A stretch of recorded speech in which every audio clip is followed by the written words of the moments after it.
شروع اللہ کے نام سے جو بڑا مہربان نہایت رحم والا ہے۔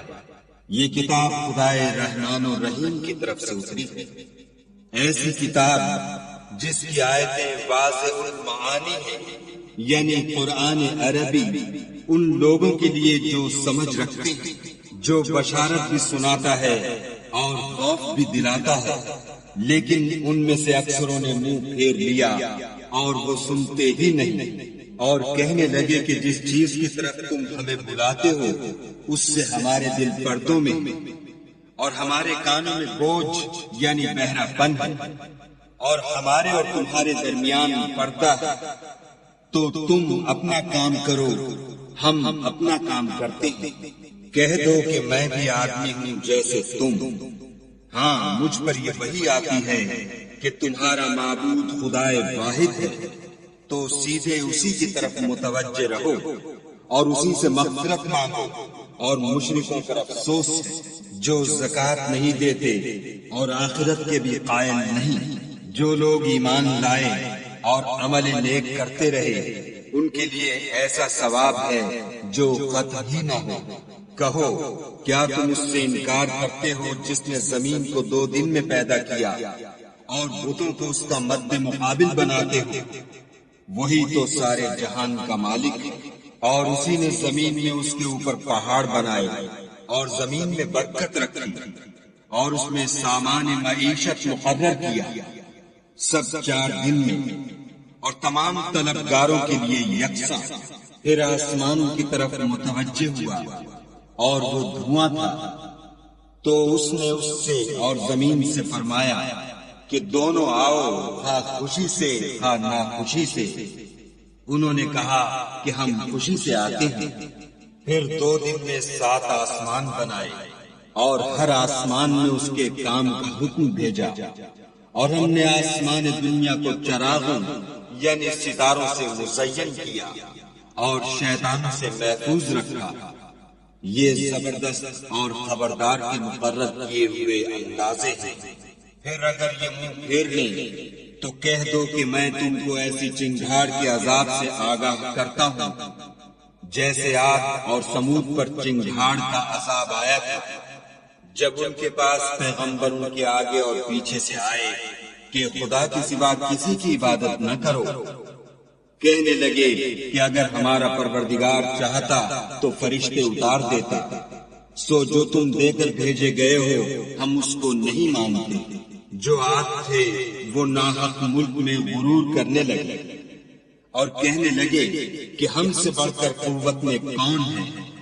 کیا انہوں نے نہیں دیکھا کہ خدا جس نے ان کو پیدا کیا وہ ان سے قوت میں بہت بڑھ کر ہے، اور وہ ہماری آیتوں سے انکار کرتے رہے، تو ہم نے بھی ان پر نحوست کے دنوں میں زور کی ہوا چلائی تاکہ ان کو دنیا کی زندگی میں ذلت کے عذاب کا مزہ چکھا دیں، اور آخرت کا عذاب تو بہت ہی ذلیل کرنے والا ہے، اور اس روز ان کو مدد بھی نہ ملے گی۔ اور جو سمود تھے ان کو ہم نے سیدھا رستہ دکھا دیا تھا، مگر انہوں نے ہدایت کے مقابلے میں اندھا رہنا پسند کیا، تو ان کے اعمال کی سزا میں کڑک نے ان کو آ پکڑا، اور وہ ذلت کا عذاب تھا۔ اور جو ایمان لائے اور پرہیزگاری کرتے رہے ان کو ہم نے بچا لیا۔ اور جس دن خدا کے دشمن دوزخ کی طرف چلائے جائیں گے تو ترتیب وار کر لیے جائیں گے، یہاں تک کہ جب اس کے پاس پہنچ جائیں گے تو ان کے کان اور آنکھیں اور چمڑے یعنی دوسرے اعضاء ان کے خلاف ان کے اعمال کی شہادت دیں گے، اور وہ اپنے چمڑوں یعنی اعضاء سے کہیں گے کہ تم نے ہمارے خلاف کیوں شہادت دی؟ وہ کہیں گے کہ جس خدا نے سب چیزوں کو نطق بخشا اسی نے ہم کو بھی گویائی دی، اور اسی نے تم کو پہلی بار پیدا کیا تھا، اور اسی کی طرف تم کو لوٹ کر جانا ہے۔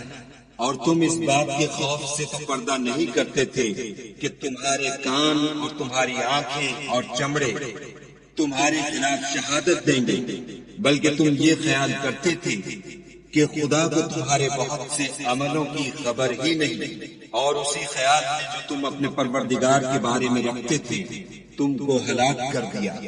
اور تم خسارہ پانے والوں میں ہو گئے۔ اب اگر یہ صبر کریں گے تو ان کا ٹھکانہ دوزخ ہی ہے، اور اگر توبہ کریں گے تو ان کی توبہ قبول نہیں کی جائے گی۔ اور ہم نے شیطانوں کو ان کا ہم نشین مقرر کر دیا تھا، تو انہوں نے ان کے اگلے اور پچھلے اعمال ان کو عمدہ کر دکھائے تھے، اور جنات اور انسانوں کی جماعتیں جو ان سے پہلے گزر چکی ان پر بھی خدا کے عذاب کا وعدہ پورا ہو گیا۔ بے شک یہ نقصان اٹھانے والے ہیں۔ اور کافر کہنے لگے کہ اس قرآن کو سنا ہی نہ کرو، اور جب پڑھنے لگے تو شور مچا دیا کرو تاکہ تم غالب رہو۔ سو ہم بھی کافروں کو سخت عذاب کے مزے چکھائیں گے، اور ان کے برے عملوں کی جو وہ کرتے تھے سزا دیں گے۔ یہ خدا کے دشمنوں کا بدلہ ہے، یعنی دوزخ، ان کے لیے اسی میں ہمیشہ کا گھر ہے۔ یہ اس کی سزا ہے کہ ہماری آیتوں سے انکار کرتے تھے۔ اور کافر کہیں گے کہ اے ہمارے پروردگار، جنوں اور انسانوں میں سے جن لوگوں نے ہم کو گمراہ کیا تھا ان کو ہمیں دکھا کہ ہم ان کو اپنے پاؤں کے تلے رون ڈالیں تاکہ وہ نہایت ذلیل ہوں۔ جن لوگوں نے کہا کہ ہمارا پروردگار خدا ہے، پھر وہ اس پر قائم رہے، ان پر فرشتے اتریں گے اور کہیں گے کہ نہ خوف کرو اور نہ غمناک ہو، اور بہشت کی جس کا تم سے وعدہ کیا جاتا ہے خوشی مناؤ۔ ہم دنیا کی زندگی میں بھی تمہارے دوست تھے اور آخرت میں بھی تمہارے رفیق ہیں، اور وہاں جس نعمت کو تمہارا جی چاہے گا تم کو ملے گی، اور جو چیز طلب کرو گے تمہارے لیے موجود ہوگی۔ یہ بخشنے والے مہربان کی طرف سے مہمانی ہے، اور اس شخص سے بات کا اچھا کون ہو سکتا ہے جو خدا کی طرف بلائے اور عمل نیک کرے اور کہے کہ میں مسلمان ہوں۔ اور بھلائی اور برائی برابر نہیں ہو سکتی، تو سخت کلامی کا ایسے طریق سے جواب دو جو بہت اچھا ہو۔ ایسا کرنے سے تم دیکھو گے کہ جس میں اور تم میں دشمنی تھی وہ تمہارا گرم جوش دوست ہے، اور یہ بات انہی لوگوں کو حاصل ہوتی ہے جو برداشت کرنے والے ہیں، اور انہی کو نصیب ہوتی ہے جو بڑے صاحب نصیب ہیں۔ اور اگر تمہیں شیطان کی جانب سے کوئی وسوسہ پیدا ہو تو خدا کی پناہ مانگ لیا کرو، بے شک وہ سنتا جانتا ہے۔ اور رات اور دن اور سورج اور چاند اس کی نشانیوں میں سے ہیں۔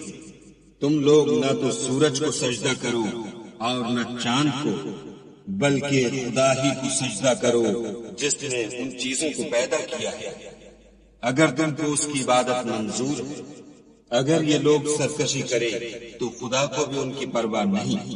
جو فرشتے تمہارے پروردگار کے پاس ہے وہ رات دن اس کی تسبیح کرتے رہتے ہیں اور کبھی تھکتے ہی نہیں۔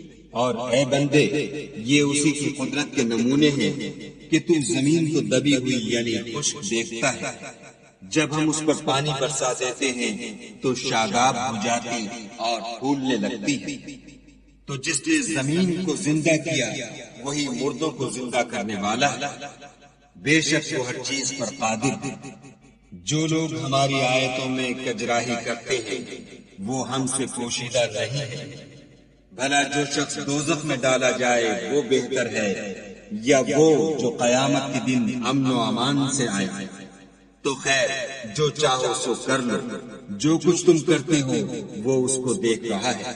جن لوگوں نے نصیحت کو نہ مانا جب وہ ان کے پاس آئی، اور یہ تو ایک عالی رتبہ کتاب ہے، اس پر جھوٹ کا دخل نہ آگے سے ہو سکتا ہے نہ پیچھے سے، اور دانا اور خوبیوں والے خدا کی اتاری ہوئی ہے۔ حامیم۔ تم سے وہی باتیں کہی جاتی ہیں جو تم سے پہلے اور پیغمبروں سے کہی گئی تھی۔ بے شک تمہارا پروردگار بخش دینے والا بھی ہے اور عذاب علیم دینے والا بھی ہے۔ اور اگر ہم اس قرآن کو غیر زبان عرب میں نازل کرتے تو یہ لوگ کہتے کہ اس کی آیتیں ہماری زبان میں کیوں کھول کر بیان نہیں کی گئی؟ کیا خوب کہ قرآن تو عجمی اور مخاطب عربی۔ کہہ دو کہ جو ایمان لاتے ہیں ان کے لیے یہ ہدایت اور شفا ہے، اور جو ایمان نہیں لاتے ان کے کانوں میں گرانی یعنی بہرا پن ہے، اور یہ ان کے حق میں موجب نابینائی ہے۔ گرانی کے سبب ان کو گویا دور جگہ سے آواز دی جاتی ہے۔ اور ہم نے موسیٰ کو کتاب دی تو اس میں اختلاف کیا گیا، اور اگر تمہارے پروردگار کی طرف سے ایک بات پہلے نہ ٹھہر چکی ہوتی تو ان میں فیصلہ کر دیا جاتا۔ اور یہ اس قرآن سے شک میں الجھ رہے ہیں۔ جو نیک کام کرے گا تو اپنے لیے، اور جو برے کرے گا تو ان کا ضرر اسی کو ہوگا، اور تمہارا پروردگار بندوں پر ظلم کرنے والا نہیں۔ قیامت کے علم کا حوالہ اسی کی طرف دیا جاتا ہے، یعنی قیامت کا علم اسی کو ہے، اور نہ تو کل گاہوں سے نکلتے ہیں اور نہ کوئی مادہ حاملہ ہوتی اور نہ جنتی، مگر اس کے علم سے۔ اور جس دن وہ ان کو پکارے گا اور کہے گا کہ میرے شریک کہاں ہیں، تو وہ کہیں گے کہ ہم تجھ سے عرض کرتے ہیں کہ ہم میں سے کسی کو ان کی خبر ہی نہیں۔ اور جن کو پہلے وہ خدا کے سوا پکارا کرتے تھے سب ان سے غائب ہو جائیں گے، اور وہ یقین کر لیں گے کہ ان کے لیے مخلصی نہیں۔ انسان بھلائی کی دعائیں کرتا کرتا تو تھکتا نہیں، اور اگر تکلیف پہنچ جاتی ہے تو نا امید ہو جاتا اور آس توڑ بیٹھتا ہے۔ اور اگر تکلیف پہنچنے کے بعد ہم اس کو اپنی رحمت کا مزہ چکھاتے ہیں تو کہتا ہے کہ یہ تو میرا حق تھا، اور میں نہیں خیال کرتا کہ قیامت برپا ہو۔ اور اگر قیامت سچ مچ بھی ہو اور میں اپنے پروردگار کی طرف لوٹایا بھی جاؤں تو میرے لیے اس کے ہاں بھی خوشحالی ہے۔ پس کافر جو عمل کیا کرتے ہیں وہ ہم ضرور ان کو جتائیں گے اور ان کو سخت عذاب کا مزہ چکھائیں گے۔ اور جب ہم انسان پر کرم کرتے ہیں تو منہ موڑ لیتا اور پہلو پھیر کر چل دیتا ہے، اور جب اس کو تکلیف پہنچتی ہے تو لمبی لمبی دعائیں کرنے لگتا ہے۔ کہو کہ بھلا دیکھو تو اگر یہ قرآن خدا کی طرف سے ہو پھر تم اس سے انکار کرو تو اس سے بڑھ کر کون گمراہ ہے جو حق کی پرلے درجے کی مخالفت میں ہو۔ ہم ان قریب ان کو اطراف عالم میں بھی اور خود ان کی ذات میں بھی اپنی نشانیاں دکھائیں گے، یہاں تک کہ ان پر ظاہر ہو جائے گا کہ قرآن حق ہے۔ کیا تم کو یہ کافی نہیں کہ تمہارا پروردگار ہر چیز سے خبردار ہے؟ دیکھو یہ اپنے پروردگار کے روبرو حاضر ہونے سے شک میں ہے۔ سن رکھو کہ وہ ہر چیز پر احاطہ کیے ہوئے ہے۔